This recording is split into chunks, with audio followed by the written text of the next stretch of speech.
It's not a joke.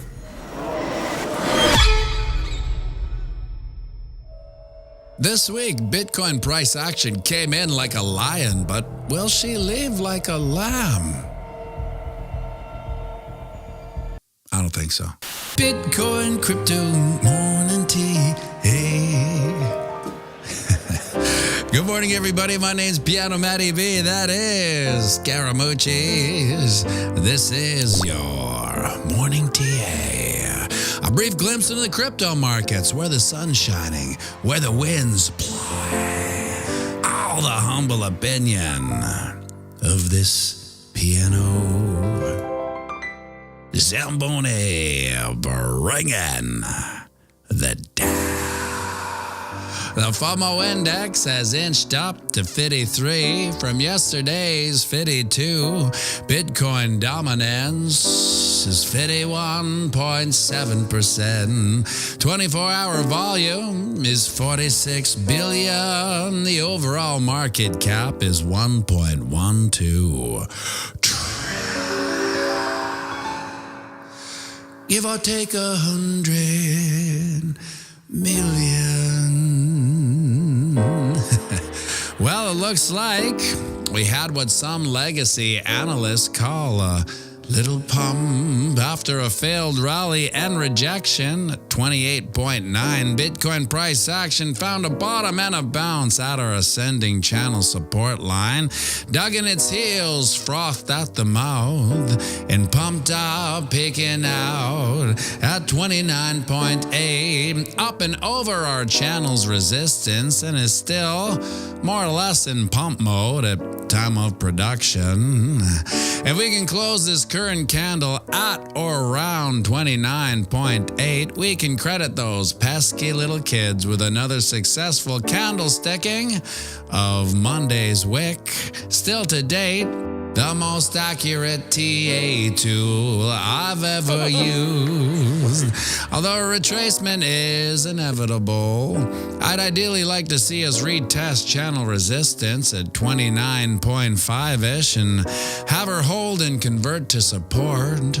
Now over on the ding dong, we are up and over our channel support of 29.2. It was a volumatic no man's land, so it's no surprise we only spent a few days mincing words before we broke out. Of course, a retracement is inevitable, and our channel resistance, now acting as support at 29.2, is also the 38.2% fib, so I'm keeping my papers on that level for a textbook retest and bounce. Our next level of interest would be up at the psychological level of 30K. Always a tough nut to crack, but my heartbreakingly optimistic outlook would be to summit at around 30.5, then turn 30K into support.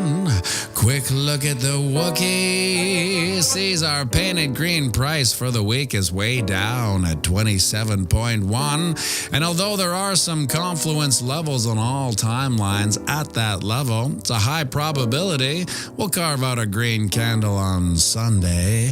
But green is not enough, we need to close above the 200 moving average as well at 28.3, which is also quite a ways away. I'm going to convert our symmetrical triangle to an official channel now, with support way down at 26.5 and resistance up at 30K, where we just pinged off of a couple minutes ago.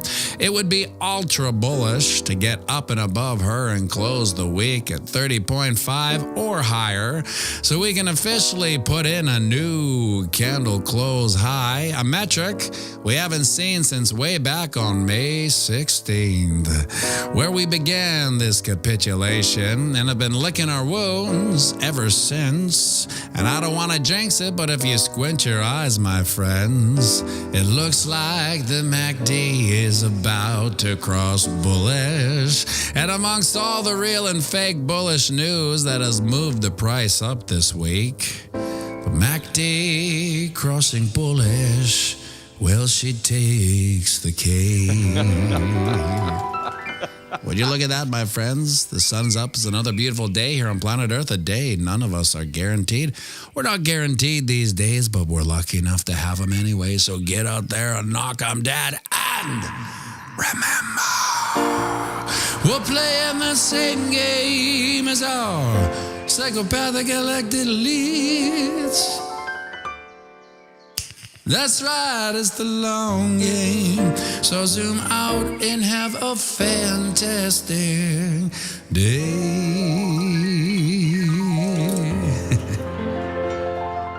And we'll be going live right away, so grab yourself a coffee, join me for a quick one. And it's Friday, so sing me out, won't you?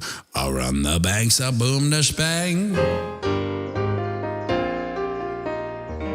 Whoa, ching.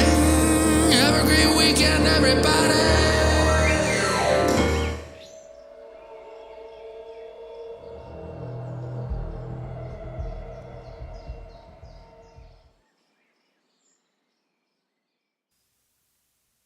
Another beautiful day here on planet Earth. Just me and Mingo sitting here on the front porch in Winnipeg, Manitoba. A day none of us are guaranteed. We're not guaranteed these days, but we're lucky enough to have them anyway. So it looks like we had what some legacy analysts called a little pump. So far, we're down at 29.5. We talked about that on the video. Hopefully, that's the balance. Let's say good morning. XRP A11Y. David Sony Music, pianomattyb OG. Mark Stone on the West Coast. Sherry, pianomattyb OG. Good morning, Sherry. Storm Chasing Video, pianomattyb OG. Misco and Dust Peach. Pianomatty, that's 4 in a row. Wow. Good representation on the OGs. Helping to build this channel, getting us over 10K. Can we get over 10K? Benji J, Mad Faded Babies. Noah Erickson, this is the one I like. Good morning, Maddie from California. Currently tuning in via my car on the way to go surfing before work. And we're up here in Winnipeg, just sitting on the porch here. Even my cat can't face me. He's so upset he's in Winnipeg. It's like, I'll just itch my ear here, I suppose. That would be nice to have a little surf before going to work. That's why you live in California, I suppose. That's why anyone would live in California. Squeaky McGee, Dave Digital. Noah Erickson says a 61 here, still dark out. I can picture it now. Noah. Earth Scum, Josie Wales, DJ Morgan, Adam Sand, Flippa Frank, Baseball and Crypto, Dan Lucia, heading off to Berlin. JP, Barbaric Puma, Sneaky Pete, Vaporizers. I'm George Duh, Scylla Cyborg, Aussie Crypto. I was a member. What happened? I don't know. Aussie might have canceled it by accident. I'm not sure how YouTube works. Still, after all these years, I have no clue how YouTube works.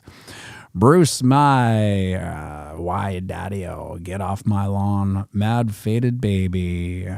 And Sneaky Pete says, always nice to wake up to a morning pump, so I thought I would try to go, oh, there's more here. What the hell is going on here with this thing? Did I say Mr. Andy Walk from Mississippi? Yes.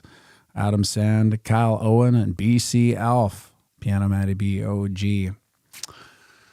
So I went on Twitter as well. So it's streaming on Twitter. I would assume that there's 0 to 1 people viewing it because I think I have 1,500 followers or whatever on Twitter. So just testing it out, seeing it is after George got banned. I'm like, maybe I should build out in case they come for crypto, because you could see how if it became a national security issue, how they would come for crypto channels and say that it's all misinformation and disinformation, etc., etc. So who knows? Ruben Monte, new to the channel. Welcome, Ruben. So I thought I'd build out on Twitter, but I don't have much of a following on Twitter, and it would be just so difficult to spend all this time on YouTube just to have it taken away, stripped away, and go to Twitter where there's like 1,500. So if you're on Twitter, maybe go give it a follow. It's pianomattyb. let's take a look at some of these charts here. So there's the 4 hour. Look at that. Look at that. Ben, help me out. Right down to what we talked about. Sneaky Pete Vaporizers, thank you for the super chat. Thank you for doing the live all week. No problem. My pleasure, Sneaky Pete. Thank you very much for the super chat. So here we are. We're getting down more, 29.5. So this is where we need to be. We want to bounce off here. Maybe I'll do a little check here. Bounce. Come on. Need to bounce here. Up. That's what. Oh, that's right. That's ideally what we want. We do not want to fall underneath, a 1%, 2% underneath this ascending channel is no big deal. Who cares, right? But it seems like we're slightly underneath it on the 4 hour chart. And we did wick considerably underneath it. Where is this? Where is this wick? Down at 29.3. Well, I mean, what are 100, $200? So we're good. We're still good. This is what we want to see. It's a little bit of a bearish wick, if you ask me. That's a considerable rejection, but it's a considerable Chaz D. Sorry if I missed you, Chaz D. It's a considerable pump, so I was ideally looking for more of a walk-off red candle rather than a blow-off top, if you will, which it kind of looks like. And now what we don't want to see is this red candle become a bearish engulfing candle down at 29.2 and a half. That would be bad for the pump. That would mean we are probably going to spend the weekend at least in this channel, this ascending channel. Because you know what happens, the Bitcoin on the weekend does nothing. Just sits there for 48 hours, and then Sunday after dinner usually has a move when the market kind of opens. But Squeaky McGee, just preface everything with if, and I say if. If, and I say if. Yes, that's right. Wouldn't mind visiting the bottom of the channel again, says Callow. And yeah, me neither. When it does pump up there, everyone that has powder, including me on the sidelines, like, I should have went in. 28K is not looking so bad anymore. 27.5 is not looking so bad anymore. But we're just waiting for. I did give you a shout out, Chaz D. I saw it in the late comments, but I didn't see it in the. I have so many windows here. It's getting a little crazy. It's hard for me to keep up because I have to have one comment section for the comment section up there. Then I have to look at this one, which is late, so I see a comment there, and then I have the eCam, which has the its whole other. Comment section. But I took off the likes because I was getting a little bit too preoccupied with the likes because we had that good week where there was lots of views and I thought maybe it's because of the likes. So then I started pumping the likes and I don't like to be a like pumper. So I took it off. Now I don't know what the likes are at, even though I'm still talking about it. Let's check out the ding dong here. The ding dong. There we are. So look at that. That's a unhealthy bearish wick garden we got from here, this one and this one here. But we are above 29.2. So if we can somehow close this candle above 29.2 and just kind of be like here all weekend long as Bitcoin does nothing all weekend, then we can maybe start the week next Monday in a bullish trajectory. The soft sell on the likes, yeah.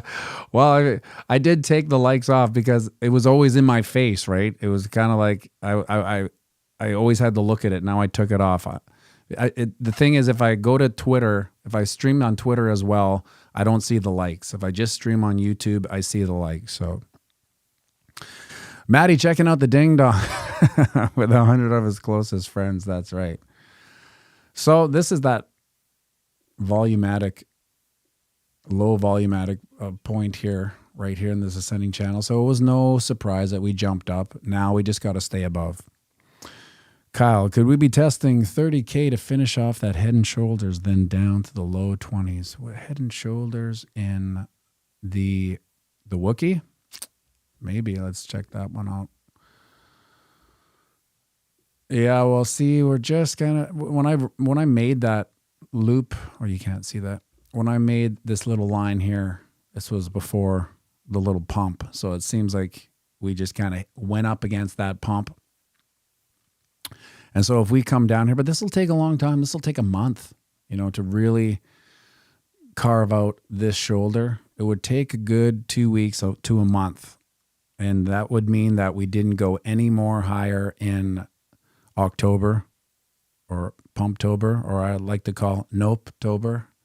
But we'll see. Hopefully I'm wrong. I don't want it to be Nope-tober.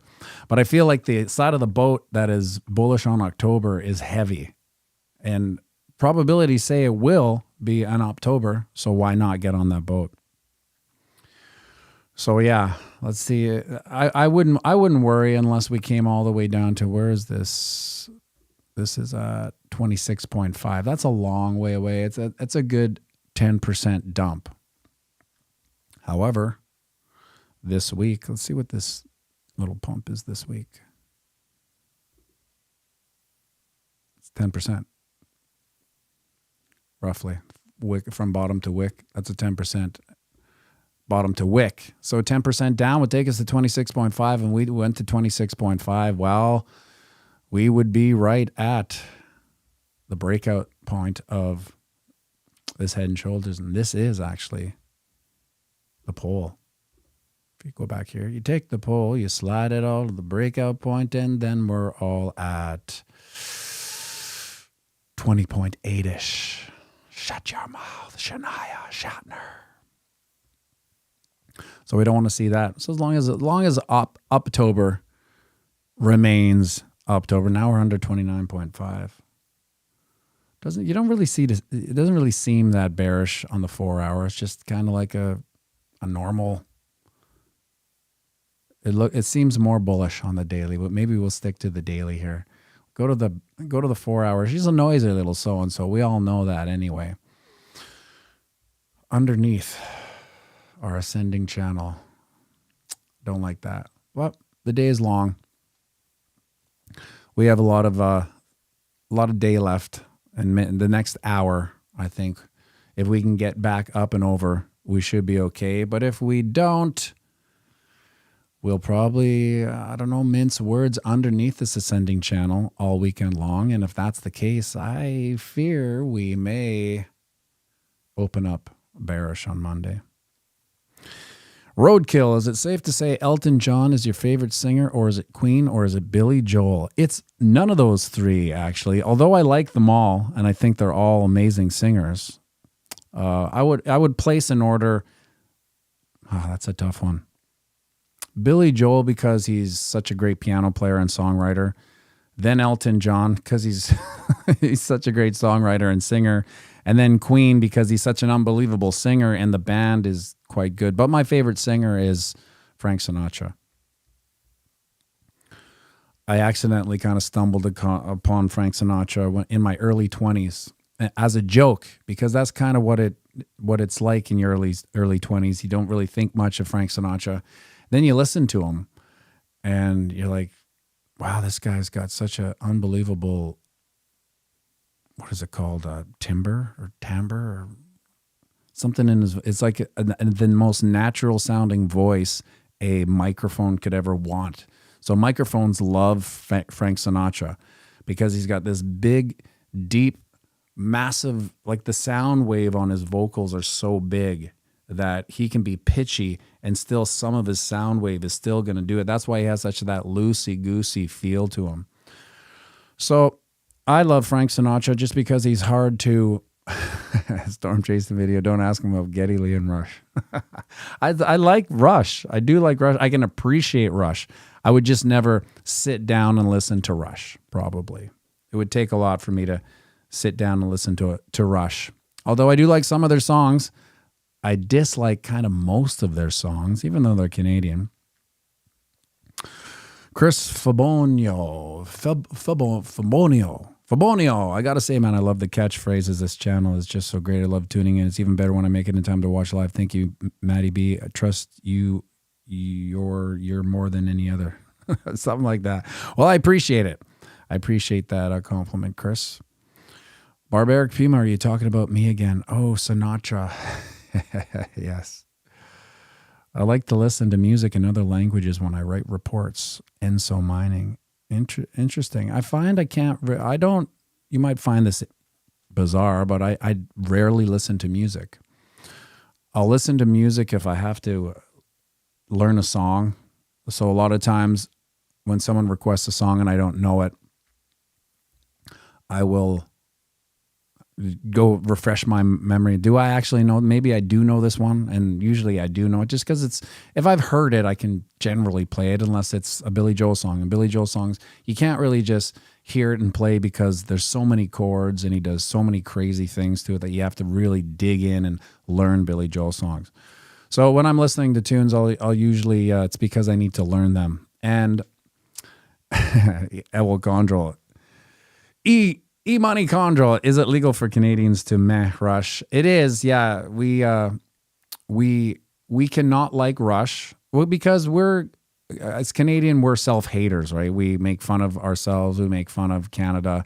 And now with Justin Trudeau, it's very easy to make fun of everyone in Canada because he's basically led all the lambs to the slaughterhouse. So what is left of Canada, really? But don't get me started. We can also say we don't like Nickelback. That's fair for us to say, but we cannot say we don't like Bryan Adams. We have to say like Bryan Adams because I do, because he's got such a great voice. But he also put Canada on the map when there was no real international singers. Besides Burton Cummings. I mean, Burton Cummings, they were a pretty international band. But it was really Bryan Adams that put Canada on the, hey, Mingo. Rosario Mingo, you made a mistake. Why don't you take a stab at burning down the house?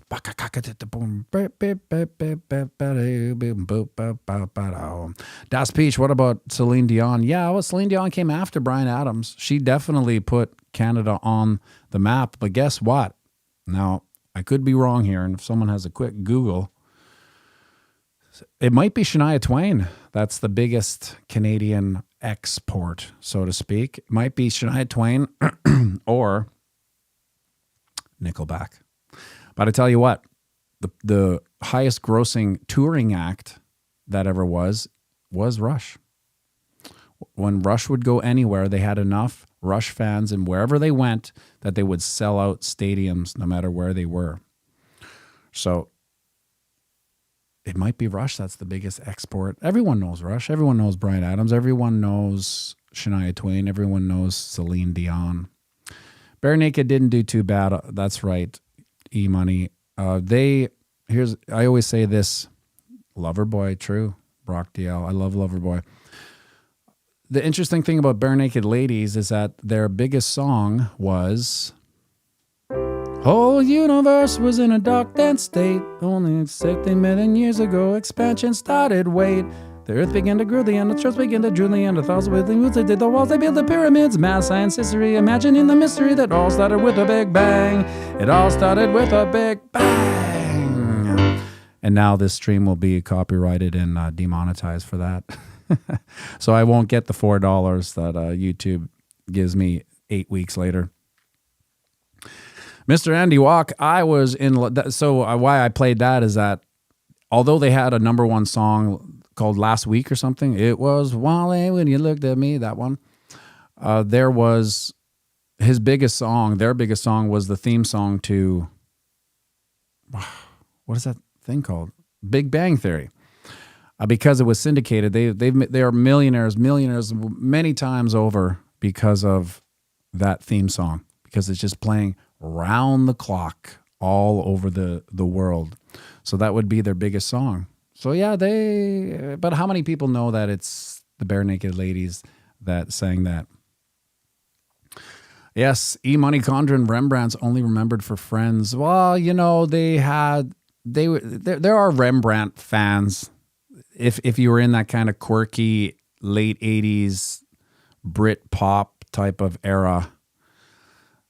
But yeah, the Rembrandts, right at the end of their career, I don't know if they wrote that song for the Friends or whether that was a previous song that they had canned and they brought out, but that made them millionaires. Probably, I would have to say, maybe as much as the actors on that show, because when you get a theme song, that's like the lottery winning of any type of songwriting, a theme song. And they don't really do theme songs anymore. That's why I love theme songs, because it's like a lost art. Das Peach, I imagine Primus is in the same boat with their South Park theme song. Oh yeah, 20 years. That's why. What's his name? The bass player, Les Claypool. I mean, he's not wanting for nothing after that theme song. Primus came and went, and they were a kind of legendary quirk alt band. But after that theme song, man, he's unfortunately, probably his band members don't see a cent of it. But who knows who wrote that? 29.5. Let's take another look. So we're still hovering around there. Like to get back up. Unfortunately, Duke, I'm giving him the day off because he went to what's called Boo at the Zoo with his mom last night. Got home late, doesn't have school today. So he let the little Dickens sleep in a bit. He may be up now, but he's probably not ready for singing, have you. Which brings me to the next segue. Tonight is the live piano bar. We have peaked, just like the Bitcoin price. We peaked at 59 a couple weeks ago, which was the biggest, the most viewers we've had on that, which makes it the biggest live dueling piano bar in the world. There is one that I've been watching out of Hell's Kitchen. But it's brutal sound, brutal light. They're okay. I mean, they have a drummer, but so the drummers don't actually play drums on their hands, which we do. I always joke with Kyle that sometimes I think we're better drummers than actual drummers, even though we're just playing on our fingers, because we're limited to what we can do, which is like we were talking yesterday with the bass playing. If it's not what you play, it's what you don't play. Sometimes just sitting there in the pocket and boots is all you need, right? And then if you start putting in fills, you start getting a little, you can, your hands can fall off the wheel. So if you have nothing to do tonight or tomorrow night, tune into the live piano bar 9:30 so we can pump those viewership eyes over 59. That would be fantastic. Storm Chasing Video saw Primus last year in Colorado, and they are still going strong. They even headlined the South Park anniversary concert, but no, they are not hurting for money. Yeah, well, I bet you they're touring. Some of them are touring because they need to tour. I don't think Les Claypool ever needs to do a show, because Kyle Owen, where's the bar, the Viscount? No, it's across the street from the Viscount. It used to be the Fox and Hound. Now it's the Jimmy, the St. James Hotel. I think it's actually called 1928, something like that. Yes, Mad Faded Baby, the largest and greatest dueling piano show in the world. So we have to get above. We have first mover advantage. So if we can pump the show out, and then all these piano bars that are massive chains like Pete's and Howling at the Moon, when they go, I think we should do that. If we don't get out of the weeds fast enough, then they'll come out and they'll just kind of blow us out of the water. So we need to get that first mover advantage going up and over 60. Misco, you won't regret tuning into Piano Me and Kyle Mack. Yeah, I play with a guy named Kyle Mack who's he's a true piano player. Like I'm a songsmith. I can play the piano and sing. Kyle, he plays the piano, and he's an amazing piano player, and he's a fantastic singer. So the two of us we're also harmony snipers, I like to call us, because so when he plays a song I don't know, my role is to play the drums and to put in harmonies to songs I don't know. So that the degree of difficulty of that is upwards in the 9.9.8, because I don't know the words, and I don't really know the song, but I still have to put in harmony. I don't have to, but we try to. And same with him. Kyle Mack might be one of the better harmonizers, I think, or maybe the best harmonizer I've ever worked with or played with, because you can hear it in our intro song. He's putting harmonies. He kind of always changes them too, but he's always dead on. It's like harmony is a mathematical formula that has to change with the numbers. You know, so if it's 2, 4, 6, 8, it has to be 4, 6, 8, 10, and it has to come down. And the same thing. And Kyle's just unbelievable at doing that. So that's my pitch for tonight's piano. Hopefully we see you guys there. What should we go out with? Maybe go out with SBF is in the news. Let's do his sex tape song, and we will see you guys either tonight, tomorrow. If not, we'll catch you Monday. The best we can do is a sex tape. By now you know all the money is gone, but there's no need to fear. Even Kevin O'Leary said he'd give us his money again if he could. The best we can do is a sex tape, and we're safe until Biden is gone. We donated some cash that we stole from your ass, and now he loves us like Hunter loves hookers and crack. I said the best we can do is a sex tape, 'cause it's not like we're gonna confess. We hope you're okay with us banging away on a beanbag chair under our desk. Oh, inflation, it doesn't exist. Inflation, it's just a myth. But if it does exist, well, for sure we don't have anything to do with it. Make sure you like and subscribe.